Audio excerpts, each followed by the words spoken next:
A força do bem. Toda ideia nova forçosamente encontra oposições, e nenhuma há que se implante sem lutas. Ora, nesses casos, a resistência é sempre proporcional à importância dos resultados previstos, porque quanto maior ela é, tanto mais numerosos são os interesses que fere. Item 12, capítulo 23. Trecho do livro O Evangelho segundo o Espiritismo. A rotina dos nossos serviços no Hospital Esperança foi interrompida naquele dia, por um chamado para atendimento na crosta terrestre. Tratava-se de Juarez, médium em regime de educação das forças mentais, o qual rogou amparo frente à imprevista ocorrência em sua vida profissional. Sua oração, conquanto carregada de desespero, foi registrada em nossos núcleos irradiadores, e o pedido, como de costume, chegou ao pavilhão dirigido por Dona Maria Modesto Cravo, que nos conclamou ao trabalho. Chegamos juntas ao ambiente comercial de Juarez, Dona Modesta e nós. Ele estava ansioso e compenetrado no episódio, o qual assumiu proporções avassaladoras em sua mente. Providenciamos alguns fluidos calmantes para que ele mantivesse equilíbrio. Era um homem de gênio explosivo e pouco concordato, especialmente nos negócios. Seu estabelecimento seria visitado por um fiscal de impostos. Notamos que a mente do nosso amigo estava em franco delírio. Pensamentos de oposição espiritual tomavam conta de seu cérebro. Dizia para consigo: querem me derrotar, porque estou no trabalho do bem. Tenho certeza que foi uma cilada espiritual, em razão das últimas palestras que fiz sobre temas evangélicos. Sua fixação em ideias de pressões espirituais de adversários vagueava pelo terreno do místico e imponderável. Não pensou em alguma atitude juridicamente defensiva, e nem na própria incúria, com a qual se tornou possível a ocorrência. Não constatávamos a presença de nenhum ardil de obsessores contra ele naquele caso. A dívida era vultosa. Infelizmente, apesar dos apelos de amigos e parentes, Juarez preferia a omissão. À hora previamente determinada, chegou um homem maduro e carrancudo, com ares de severidade. A visita foi rápida e cordial. Apenas mais uma advertência. Nada de execução judicial por enquanto. O médium, agora aliviado, mentalizava em seus pensamentos. Como os amigos espirituais são bons e amparam quem está na tarefa. De nossa parte, o único amparo dispensado em verdade foi a ele próprio, a fim de que não excedesse na conduta. Terminado nossa visita, Dona Modesta sintetizou em pequena frase uma ampla experiência que merece estudo e aprofundamento nas relações entre homens e espíritos. Veja só, irmã-se, os homens costumam ver os espíritos onde eles não estão, e onde estão não costumam ser vistos pelos homens.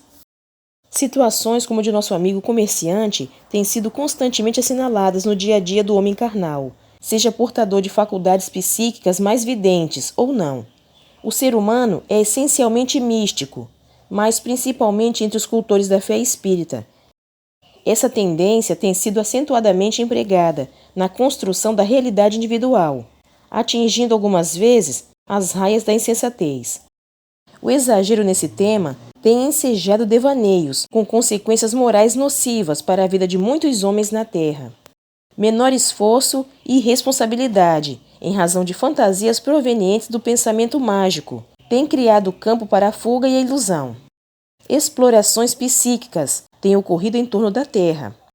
Visitamos certa feita um médium de cura, em cidade localizada no polígono do Planalto Central, e constatamos um nível acentuado e sutil de desequilíbrio que ilustra nossa tese. Nosso amigo já não vivia mais o plano físico. Uma quase esquizofrenia cingia-lhe o pensamento. Não ouvia mais os amigos de convivência. Guardava-se sob uma análise exclusivamente da influência dos espíritos em todos os fatos que o cercavam. Nos êxitos, rendia homenagens aos benfeitores, como forma inteligente de engrandecer sua suposta humildade. No entanto, encharcava-se na vaidade pessoal de ter sido ele o intermediário do sucesso. Nos fracassos, imputava irrevogável responsabilidade às trevas, à sua sanha perseguidora, abdicando de incursionar no campo da autoanálise e verificar sua parcela pessoal nos trâmites infelicitadores. Inclusive, uma questão merece urgente avaliação. Convencionou-se entre alguns adeptos espíritas mensurar o valor espiritual de uma tarefa pela oposição trevosa, conforme denominação usual no plano físico que lhe é imposta.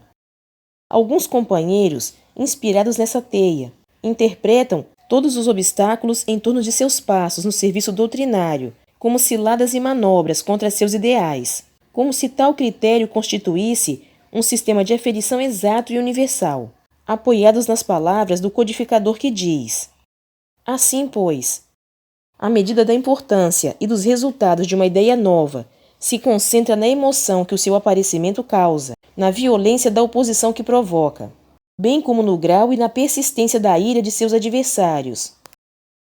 Com esse excesso interpretativo, caminham para a escassez de discernimento, perdendo de vista o exame que deveriam proceder em suas próprias atitudes ou decisões na tarefa que constantemente são as únicas e verdadeiras brechas com as quais os opositores do ideal laboram.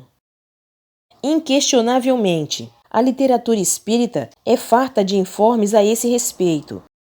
Não estamos fazendo um convite ao deboche sobre o modus operandi dos inimigos desencarnados da causa do amor. Ingenuidade nessa questão será mais uma porta aberta para o acesso dos maus espíritos, parafraseando o lúcido Allan Kardec. As trevas só têm a importância que nós lhe emprestamos. Palavras sábias de Dona Maria Modesto Cravo, em oportuna paráfrase, feita por ela a codificação, nas palavras da equipe Verdade. A fraqueza, o descuido ou o orgulho do homem são exclusivamente o que empresta força aos maus espíritos, cujo poder todo advém do fato de lhes não opordes resistência. Será que semelhantes reações ao nosso esforço não poderiam também advir de descuidos e inexperiência?